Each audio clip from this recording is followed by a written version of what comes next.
Hey, look what we have found. A big sound in a small town, far away from the bright lights. They're making music every night. Discover what is all around. A big sound, a big sound in a small town. Big sound, small town. A really big sound. Big sound, small town. You're listening to Big Sound, Small Town with Sandy Carlton.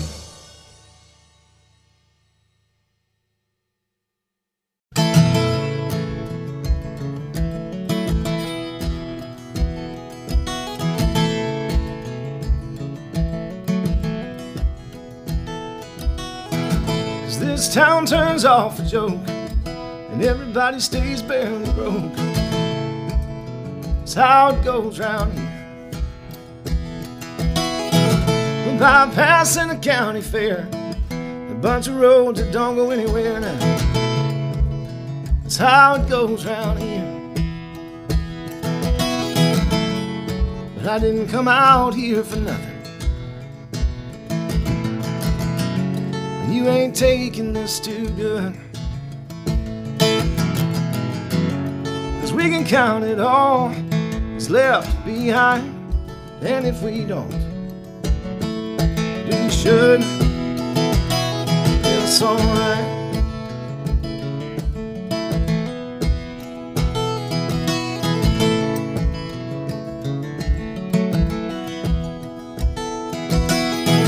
I guess it's all been long enough. This time around we won't talk too much. That's how it goes round here. 'Cause we can talk about what to change before we talk about anything. That's how it goes round here. But I didn't come out here for nothing. And you ain't taking this too good. And we can count it all that's left behind. And if we don't, then maybe we should.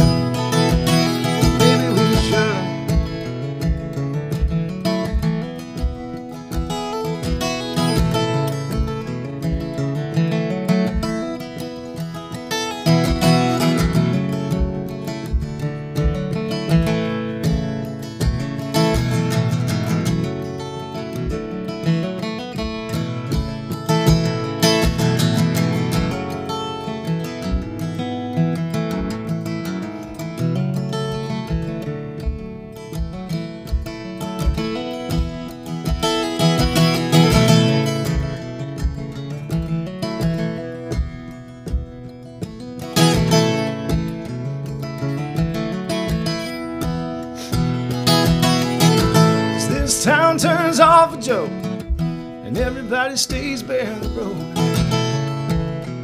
How it goes round here. Well, bypassing the county fair and a bunch of roads that don't go anywhere now. That's how it goes round here. But I didn't come out here for nothing. You ain't taking this too good, 'cause we can count it all that's left behind. And if we don't, then maybe we should. Maybe we should. Oh, it's alright.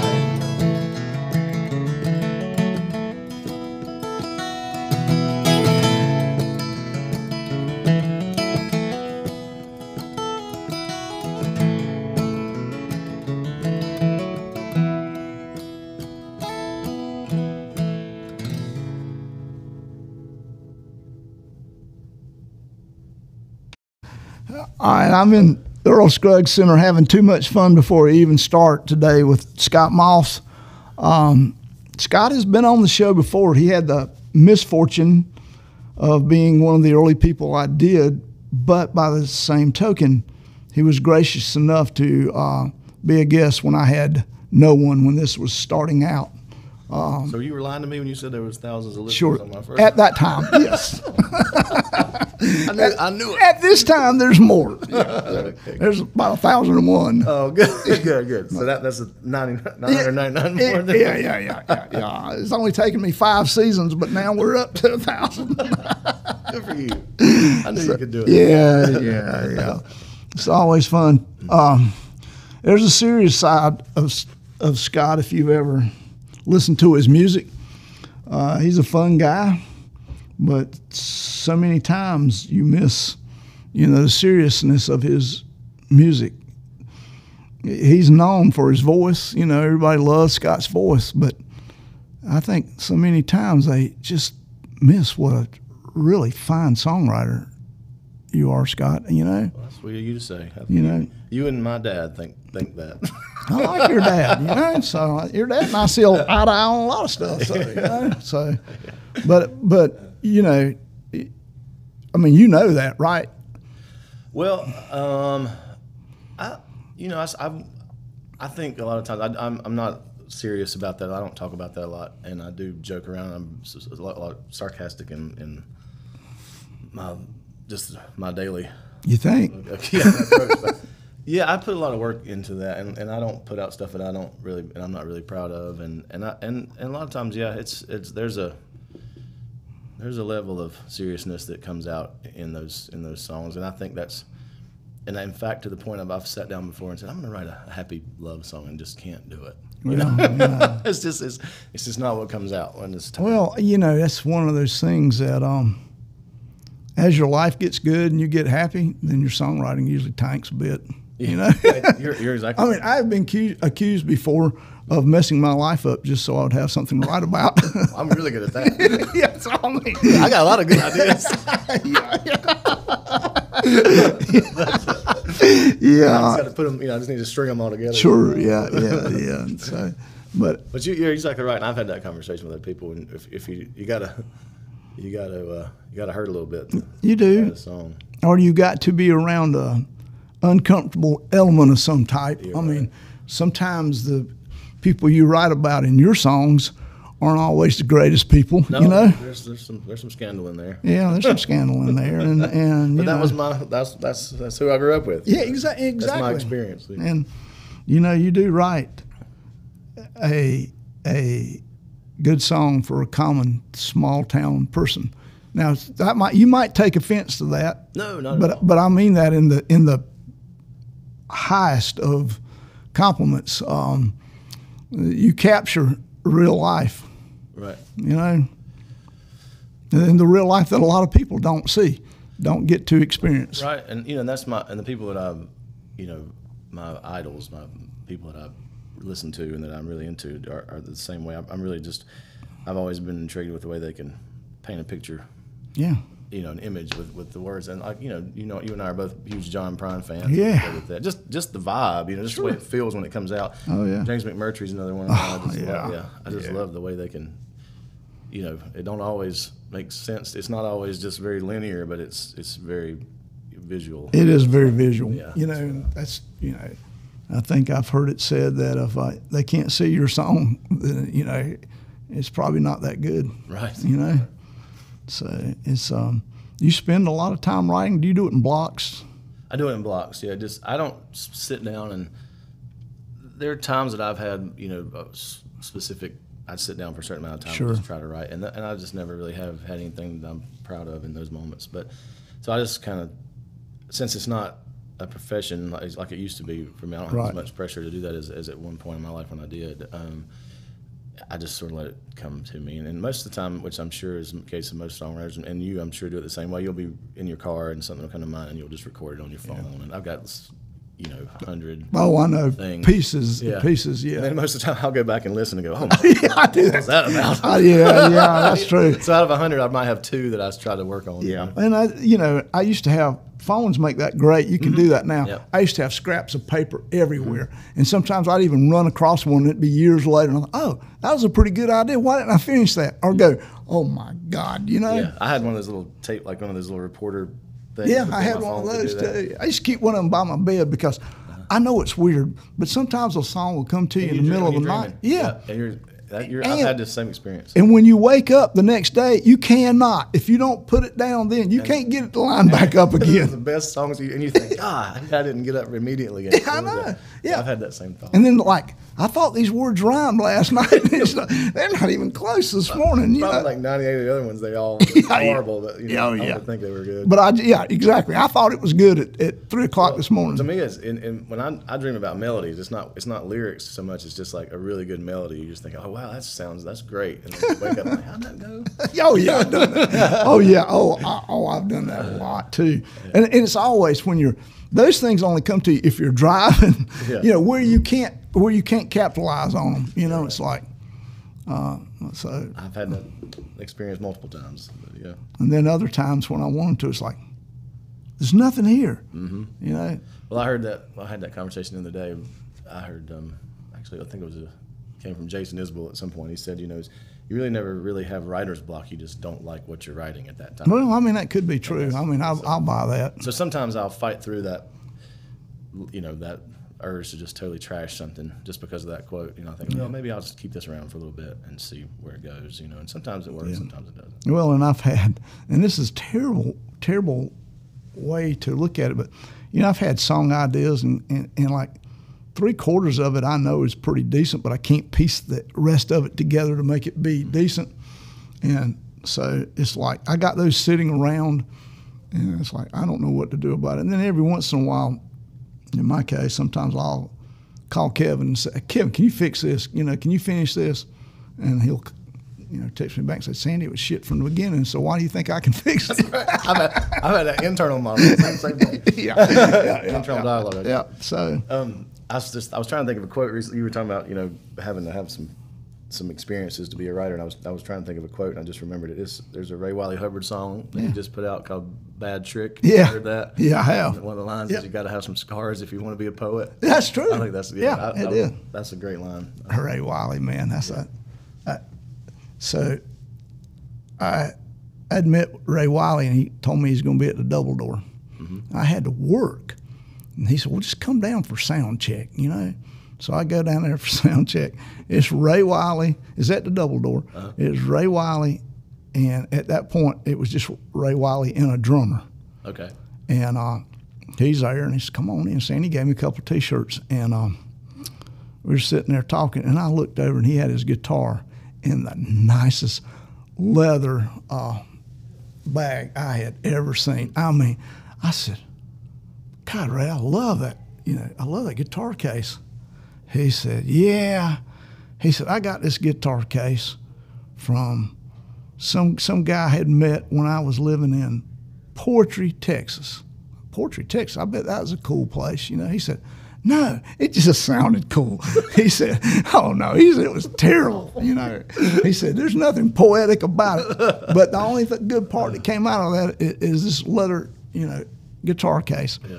And so I thought, well, that's pretty cool. That man tells the best. He's got some of the best stories. Oh, he He's does. The best storyteller I've heard. Him and Todd Snyder are two of the people that I'll go just to hear the stories. Oh. The music is secondary to me. It is. Todd might be the best I've ever seen at that. That's amazing. Yeah. I did. I'll never forget. I did. I think the Leaf Festival with Todd one time. And he told the stories before and after. With Todd one time. Everybody has. Todd told me one time he had community service, and he's supposed to talk to kids about drugs. And he said, "Well, what am I supposed to do? I can show you how to make a bong out of an apple." Sounds right. But stories are a big part of songwriting. Usually, good storytellers are good songwriters. Yeah, I just wish I could tell more of my stories. Do you really? I sit down and go, "Oh, no, better." Well, I wish I could deny a lot of mine. I have denied plenty of mine. They come back to haunt me. Songs come back. You ever had a song come back to haunt you that you wrote and really, really wasn't proud of it, but at some point a lot of people liked it and you kind of had buried it? I won't go so far as to say a lot of people, but I have I have written songs that I think are just horrible, but there'll be X amount of people come say, "Hey, will you play that song?" Yeah. I hate to say no. Oh yeah. But you just it's almost painful to. Yeah. I have some of those, and it's like I even have one that is just. I did it when I was a kid, and I wish I hadn't. It's not quite as bad as like David Allen Coe's prison tapes or anything, but right. but it's not it's certainly not politically correct these days, and it's like, God, yeah, man, and you would have to ask for that in front of a bunch of people, Yeah. I don't do that anymore. Come on, man. Yeah, I just always come up with some. I'll sort of try to act like I can't remember. I can't remember the words. Although it's burned in there. Oh yeah, it is burned in there. And he's like, why did I ever write that song and play it for somebody? So exactly. So you working the Baggage Brothers these days? I am. That's 95% of the time. That's what we're doing. So, and that just keeps getting.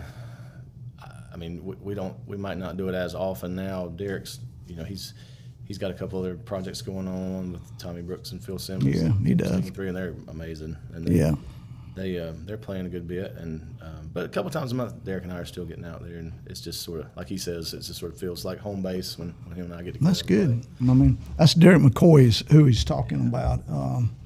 If you don't know Derek, you need to educate yourself. Yeah, I mean, amazing guitarist and just a great guy. We were just bragging on him before we started. Yeah, tasteful and. Yeah, talented the dude is. He's a heck of a guy. Glad to know him. Eddie Cook tells a funny Derek story. You know Eddie? I don't know it. Eddie. I know Eddie, but I don't know the story. Eddie played at Derek's wedding. Oh, okay. Yeah. And so he says he gets there. I think I knew that. And he realized that not only was Derek there, but teachers that he had before, all of them just fabulous musicians. And Eddie said, I didn't play one right note the whole time. And he said, not only did I know I wasn't playing a right note, they all knew it. He said, it was horrible. He said, I've apologized and I'll apologize till the day I die for that, Now, Eddie played right notes. I mean, Eddie's but, he said, I was just so intimidated. If you get invited to play Derek's wedding, you're a pretty good guitar player. I would think so, too. Yeah. I mean, so. I'm not picking on Eddie at all. I love Eddie, but I was in the music store when Eddie was working there years ago, and I just think about this every time I talk about him. We were in Shelby Music, and he was working, and I was with a musician friend of mine, Nick Patterson, and we were leaving. It's probably, I think it was like late April, early March, and we've been in there talking to Eddie for quite a while, and just sort of hanging out. As we got ready to leave, we were walking toward the door and got near the door, and Eddie said, "Hey guys, Happy New Year."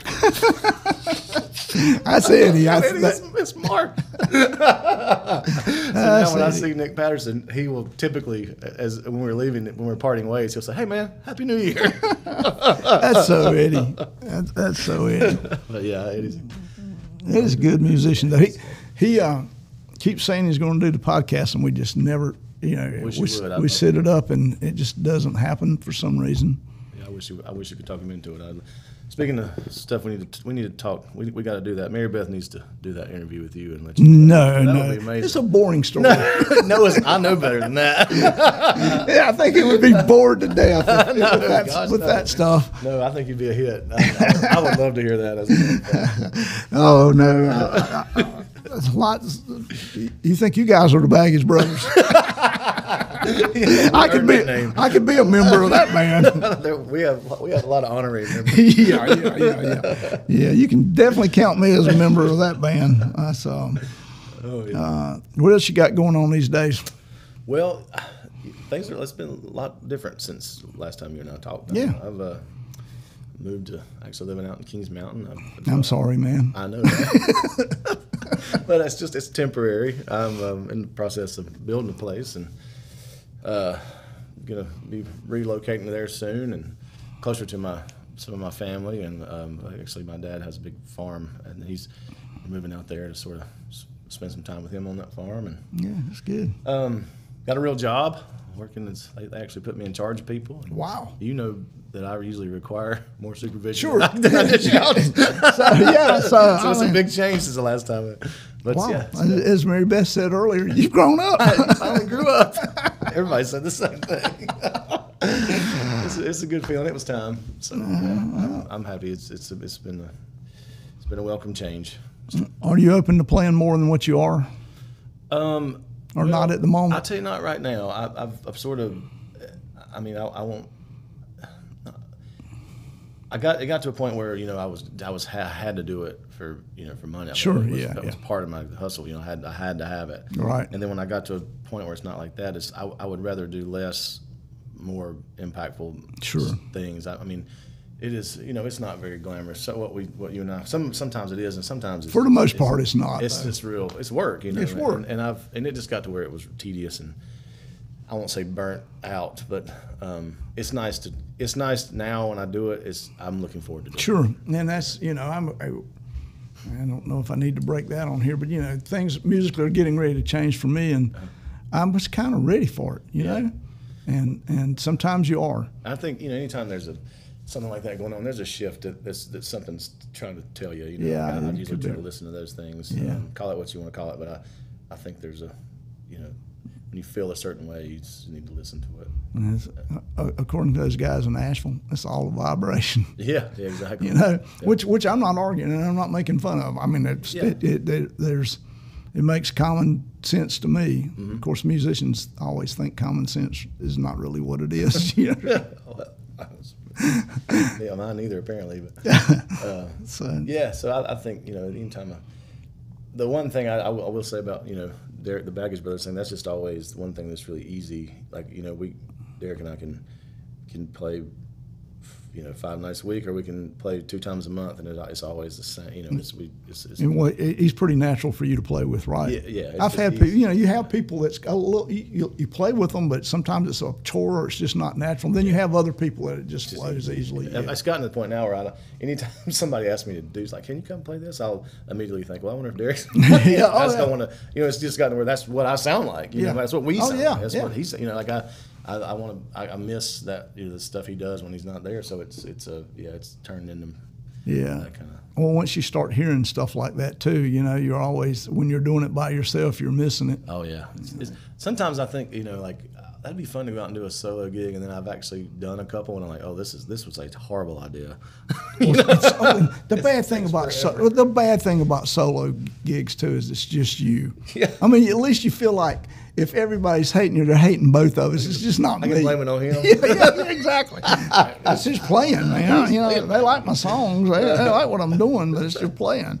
Yeah. But I mean, there is the hardest, as you well know, the hardest job of any is solo job anyway, and particularly when you're a singer-songwriter, you're like, you're putting these songs out there, and it's like, yeah.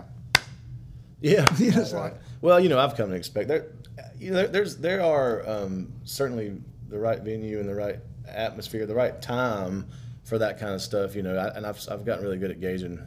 Like truthfully now, bar gigs, if I play the I'm using air quotes here, the hits of ours, right. The ones that people know, but I don't try to force a lot of new material in those situations. But there are places we play where there's more listening room atmosphere where it comes across. And those are the best, really. And the rest of them, you got to play some covers. You got to do what you got to do to work.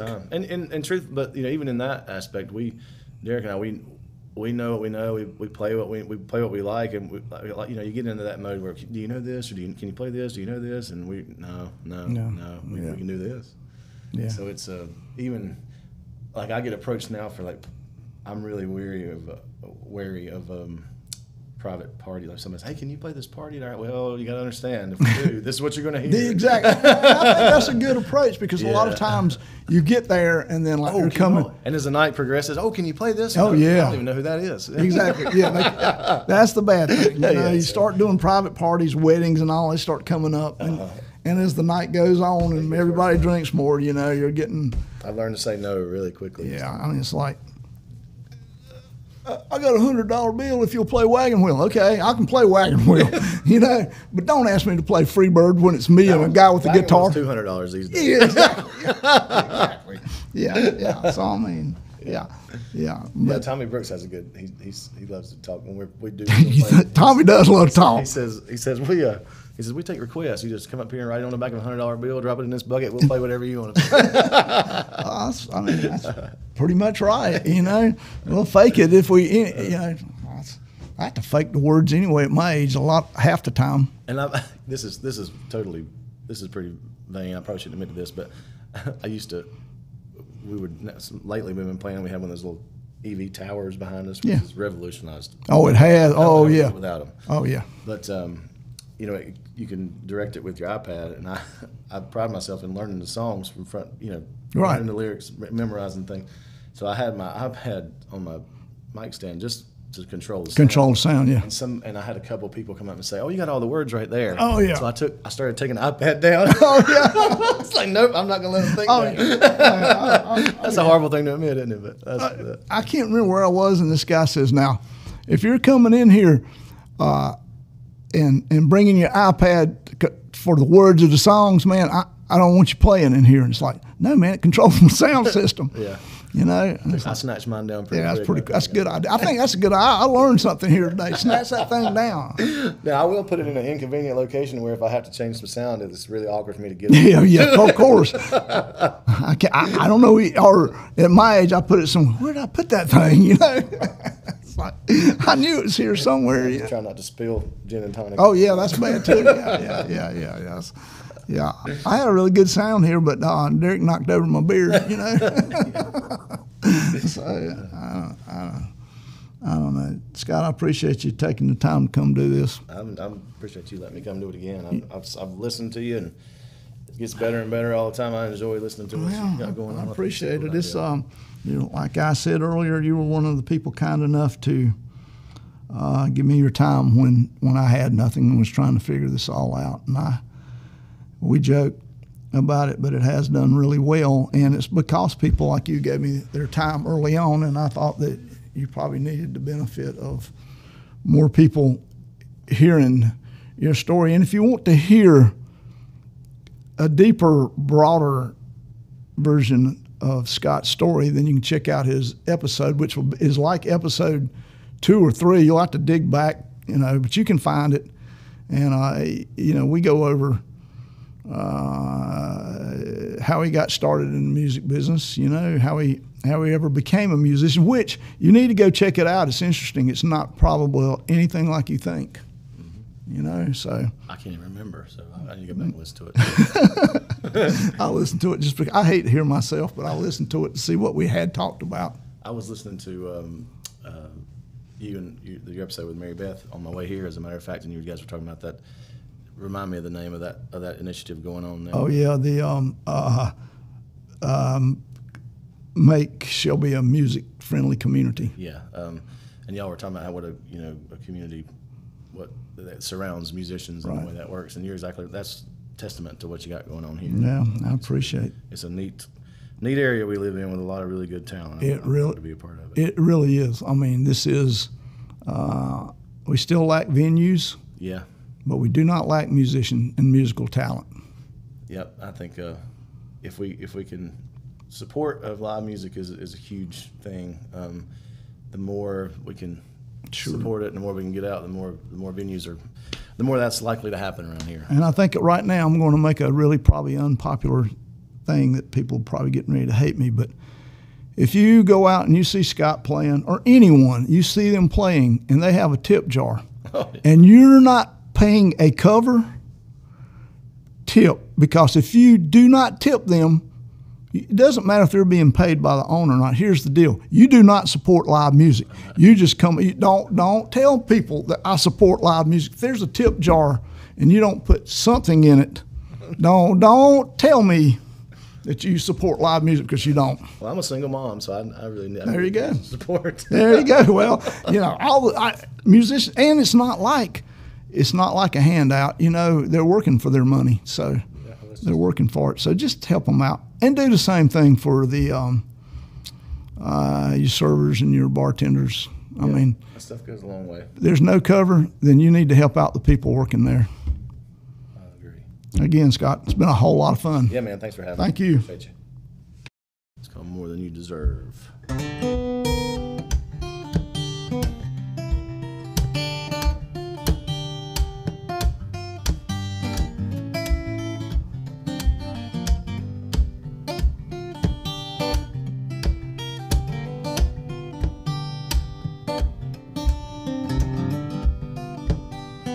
Well, your eyes are shining bright like them handcuffs, and blue lights are spinning like a dream.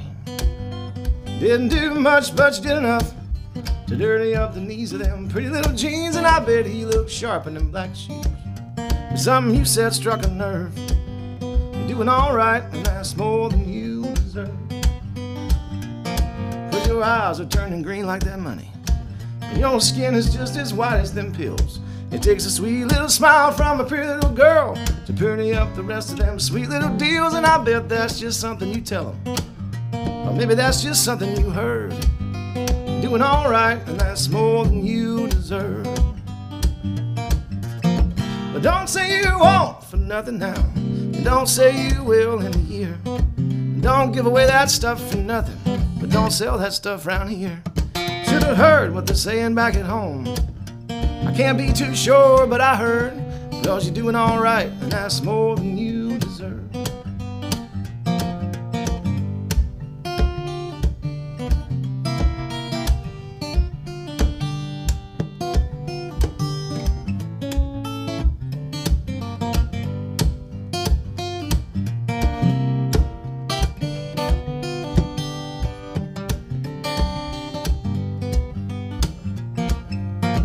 Don't say you won't for nothing now, and don't say you will in a year. Don't give away that stuff for nothing, but don't sell that stuff around here. Should have heard what they're saying back at home. I can't be too sure, but I heard, because you're doing all right, and that's more than you deserve. 'Cause you can't go to church without preaching. You can't cover your eyes and still see. You can't pack it all up, leave this dirty little town without packing it up with me. Should have heard what they're saying back at home. I can't be too sure, but I heard, because you're doing all right, and that's more than you deserve. I bet you learn your lesson, more than you deserve. I bet they never listen, more than you deserve.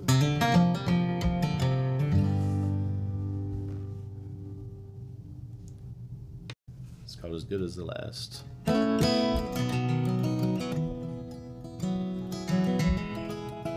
So keeping everyone happy, it's a job for the lucky, the guy with the greatest of friends.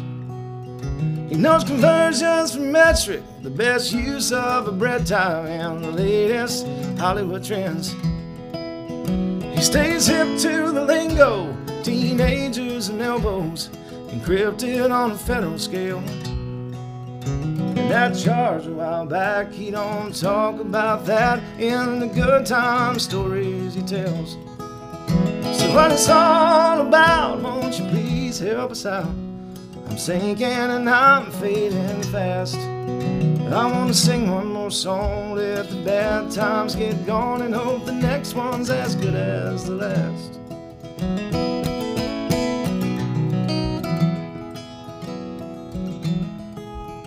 He started out on the straight till that crash in 08 wouldn't give back all that it took. And it's a desperate man that's in search of a plan, and it's always the last place you look. Like his years in the Navy, where he had his first baby, and heard she just turned 16. He sent a card through the mail, Carteret County Jail, it's of a princess in a pastel dream. So what it's all about, won't you please help us out? I'm sinking and I'm fading fast. I want to sing one more song, let the bad times get gone, and hope the next one's as good as the last. 'Cause this time we'll both go without it. Maybe it was time way back then.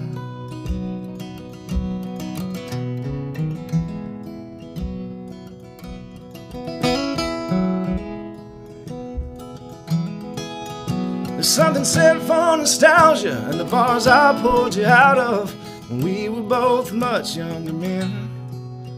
And all the things we messed up, I won't consider it luck, 'cause we both probably do them again. So what it's all about, won't you please help us out? I'm sinking and I'm fading fast. I wanna sing one more song, let the bad times get gone, and hope the next one's as good as the last. I wanna sing one more song, let the bad times get gone, and hope the next time's as good as the last.